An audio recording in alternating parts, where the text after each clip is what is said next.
So, Cinequest has officially been over for almost a week now.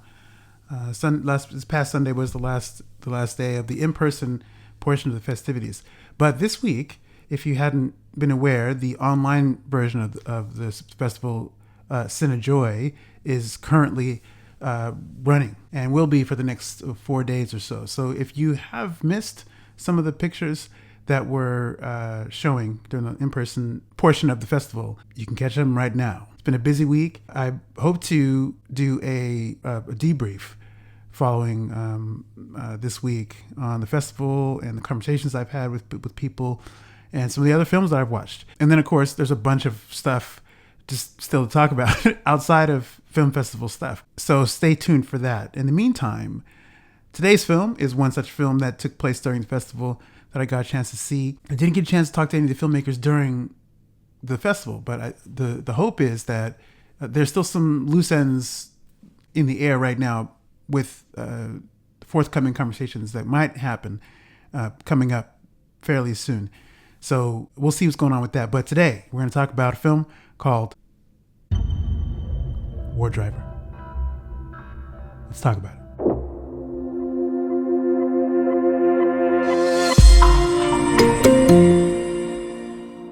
So this movie was kind of a big deal. It won the best thriller, I think, or best crime movie at the festival this year. So big deal. Also, it marked Dane DeHaan's return to the big screen after some time. There's some weight behind this movie. This film was directed by Rebecca Thomas, who directed, I think, F9 and some episodes of Stranger Things. Also directed Electric Children, which is a film I'd watched many years ago. I think I need to rewatch it. It was kind of a wild coming-of-age movie, but this movie and the fact that Rebecca Thomas directed it, it was like, oh, I forgot that she directed that movie. I need to go back and check that out. So yeah, we got Dane DeHaan, we got Sasha Calle, Mahmoud Afi, and then Jeffrey Donovan are sort of the key players of this film. Off the top, it's a pretty solid crime thriller. It has all the parts, and for the most part, it works. There were a couple things, probably maybe one or two things that I would have liked more development on. But aside from that, though, it does the job, and it's a compelling watch. So the film is about a young guy named Cole, played by DeHaan, who is a hacker. He goes by the online screen name Wardriver, and he goes around. He's a thief basically, but he goes around and steals money digitally from banks. That's his sort of MO. There's a woman in his neighborhood who he's his neighbor.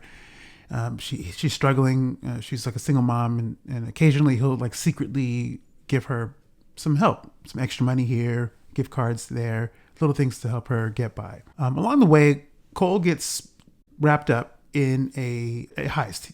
Someone attacks him and says, "Hey, you gotta steal some money from me." So on the surface, it seems like it's a regular run-of-the-mill thing. His crux point, though, is that he doesn't steal from people, and the enforcer wants him to steal from a person. And so eventually, he's coerced into doing this, and it all seems like it's a one-and-done situation until Cole discovers that the young woman who he's actually stolen this money from is in a particularly dangerous situation. She's with a man who is into some very heavy things, dark stuff, bad stuff, a lot of bad things there, a lot of crime, a lot of things that could very well mean life or death for her and anyone she knows. So it's important that the money situation gets sorted out for her fairly quickly, because the man she's with, played by Jeffrey Donovan, is not one to be trifled with. So it's a big problem. Cole tries to rectify the situation, and that opens the door to a much larger issue. And before long, Cole becomes embroiled in something that is going to take all of his smarts, all of his abilities to either get himself out of it or either help the young woman, Sasha Calle's character, get out of the situation unscathed, or die trying. This movie obviously is not going to be for everybody. It's going to feel a lot like something you've already seen before, and that's okay too. I think there's nothing wrong with that. I think the execution is what we're talking about. I think from a directing standpoint, Rebecca Thomas handles the material soundly. It works. It reminded me actually of something that Catherine Bigelow might have made, in that there's a lot of edge to this movie. There's some edge. It's not something you associate with a lot of female directors. I can name really maybe a handful of directors that I think that have made something that has punch and that like really has teeth. It depends on the genre too, the movie too, that makes it feel like that. I think you can think of obviously Catherine Bigelow. I think of Zoe Kravitz when I think of Blink Twice. The movie has some edge to it. I think of Patty Jenkins with particularly with the first Wonder Woman movie. There's a handful of them out there. Coralie Farjad is another one, but I can't think of too many, which is a shame because there are definitely some women out there who can make some. Chloe Zhao is another one. I think her Eternals movie has some fists. It is very emotional. I that's another movie to talk about at some point. I feel like the hate that Eternals gets is not all that warranted. It dared to try to do something different, and it succeeds in that, and it has some punch to it. Coming back to this movie, Wardriver, I think it has some edge. You can make a movie that has real ferocity and frustration, and this movie has that. It has a mood to it. There's a moodiness to it. There's almost like an irritability about it. You can feel like if the movie was a person, it feels like someone who's like, the movie is on edge all the time. And I think that it funnels, you can see it trickling its way into the story, the tone of it, and particularly Dane DeHaan, how he carries this movie. I mean, he's got a lot of good help, but Dane DeHaan really is sort of the embodiment of the emotions of the movie. He's a guy who is, yes, he's a thief, but he's not a bad person. There's a goodness about him. And yet because he does something that is not strictly speaking legal, he's on edge all the time because he knows he could be caught at any other, his time is coming where he may be caught. And he's going to go to be locked away for a very long time. At the same time, he continues to go out on these runs and steal from people and help people at the same time too. Like so he has a good heart in the midst of all this stuff. Which brings me to Dane DeHaan's performance as a whole. I think obviously he's good. He's as good as he's always been. It's not surprising. It doesn't feel like he's rusty. He doesn't feel like he needs to shake off the cobwebs or whatever. He's pretty fluid. He plays a guy suitably on edge, and he looks the part. He embodies what that is, to be someone whose life is just kind of fly by the seat of your pants. And yet when he's ready to be more decisive about stuff, he can do that. And DeHaan plays that very well. Sasha Calle plays Sarah, who is sort of the woman in the middle of all this stuff, is the object of Dane's affection, and she gets trapped in. She has a hinted at backstory that's fairly tragic. We never get to know the details of that, but which I liked. I liked that there's just we get some suggestion about her past. It's mysterious, and she's also a mysterious character. We're led to believe certain things about her, and then as the story goes on, we learn other things about her. It's written for that purpose, but I think the way Calle plays it enhances that. She does a good job as the person who you think you can trust, and maybe you can't. You're not sure. The way she teeters on someone who is potentially helpless, but someone who is sort of maybe deceptively helpless because she's really something else, or you don't know. And I think the fact that we don't know, the audience can't really tell, is a strength to her performance. Mamoudou Athie was interesting to me because I hadn't really seen him in anything else. This is my first time actually really paying attention to his performance here. and he felt he was a little bit inconsistent for me, and that's just how it read to me. He has a presence, and he's charming. Just I think his delivery in certain areas felt inconsistent to me. It didn't feel as smooth as the rest of the actors on display. Like there was something slightly miscalibrated with the delivery of certain lines. That aside, though, I think he's a suitable presence in the film.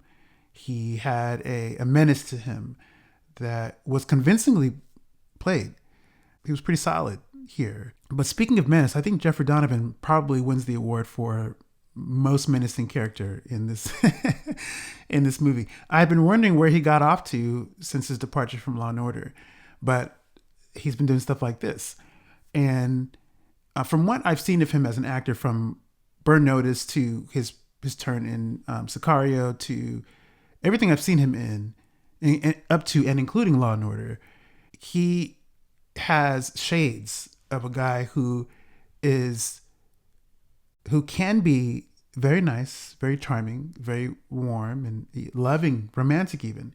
And yet he also there's a darkness to him. There's a tinge of beyond edge. Like the edges of him are so sharp that just grazing yourself over him can really get you cut. And I think I've seen that in Law and Order, and I've seen that here. He's very menacing and very threatening.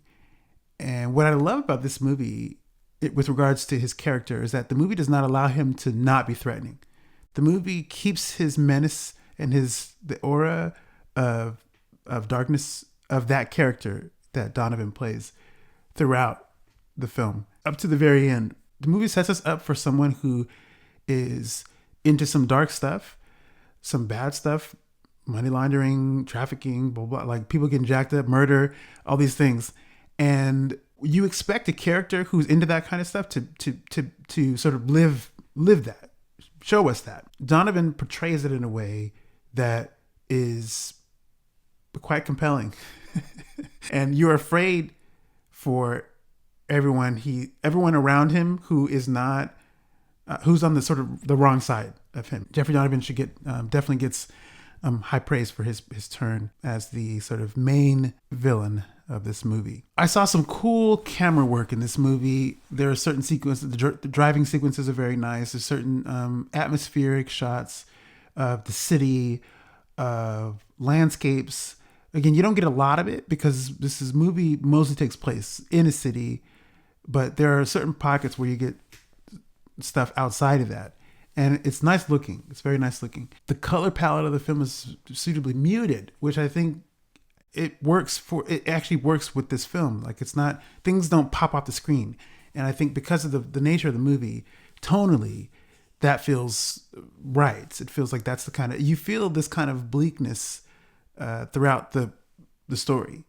Even especially for Cole. Cole is this guy who's like living in a life of like a lack of color. He's just going through his daily cycle of how he makes his money. He goes to he's stealing stuff digitally. He stays up late at night. He has a poor diet, poor sleep schedule. So there's a haze of like lack of color. It feels like that. That's probably the best way I can describe it. The film's look reflects that, and it works. It really does a lot to put you in the mindset and the space of what that is, what his life is. Pockets of color are like landscape stuff. And again, I mentioned there's a neighbor woman who's a single mom who's in his neighborhood. There's some color, a little bit of brightness that comes out there, but that's it really. There's not a lot going on. I think the writing for this film is very tight, which makes it for a stronger story. And the mystery is tightly wound. You only have 4 characters really that you're following, and that keeps things together more. There's not a lot of fat on the bones for backstory for all these characters. There's things, you get a lot of suggestions and hints. For the most part, that's cool. The one thing I would have liked is more to come out of the dynamic with the neighbor. You get a little bit sprinkled in throughout the movie, but there's not a lot after sort of the main story is addressed. And I would have liked more to come around from that. There's some stuff around Sarah's character with other connections to her past that you don't get a lot of. You get things that are hinted at. I think for the most part that works. I would have liked a little bit, just a little bit more, not a whole lot. We don't need, I've come across different people I've talked to who maybe thought the movie should have been maybe 20 minutes longer, 30 minutes longer. I don't know. I think this movie's it runs about maybe 95, 96 minutes or so, which is good. It could have been longer. I think if it's longer, but I don't think it's necessary. I don't think would have been necessary for it to be longer, because I think then you run the risk of things being too convoluted, adding too much backstory, and then taking away some of the mystery and some of the uncertainty. This is my thought. I mean, you may feel differently if you see this. So this movie is not going to win any awards for you personally on the best crime thrillers list, but it's solid. It's well directed. I think it's tightly written. The story is straight. It's clean. There's a mystery in there that's going to keep you invested to want to know more. And really, at the end of the day, for most crime thrillers, for any crime thriller, that's really what you want. You want to be invested, and you want to have something there to keep you along for the ride. So this movie gives you that, and it's got great performances, solid performances. I think, again, I'm singling out Dane DeHaan and Jeffrey Donovan really as sort of the anchor points of this movie. So if you're curious about this movie, check it out. It is playing, at the online portion of the Cinequest Film Festival. Look for Cinejoy. It's out there. So keep an eye out for that. If you're hanging out still at the end of this video, thank you for your time. Thanks for watching, and stay tuned. I'll catch you in the next video.